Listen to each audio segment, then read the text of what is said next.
Today we are looking at a completely rebuilt Des Moines sewing line bag closing system. This is unit AB, unit Alpha Bravo. This unit has been brought into the shop completely rebuilt from nose to tail. All the wear components have been checked and replaced if needed. The sewing head has been rebuilt and gone through. This unit is ready to go to work. This unit is single phase, 110 volt. Unit has a pneumatic thread pusher. This unit can be set up in foot pedal control or auto. The foot pedal control is good for single person bagging. Unit has the emergency stop here. Unit is 110 volt, as I said earlier. This unit has been upgraded with the electric eye. And as you can see, this machine is running like a sewing machine.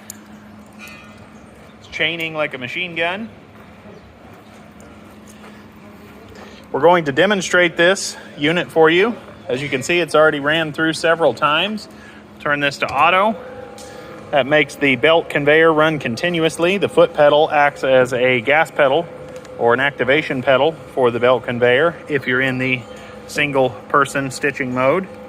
We're going to run this through. We're going to try to run this through one-handedly. It's a little bit hard to do one-handed, but we'll do our best. There we go. Flip this over. We'll run it through again. Bear with us. We're doing this one-handed. And there we have it. Unit runs like it should. This unit has been completely rebuilt by us here at Commodity Traders International. For all other seed, feed, grain, recycling, and research equipment, please reach out to us. A link to our website will be in the video description down below. Thank you so much for watching.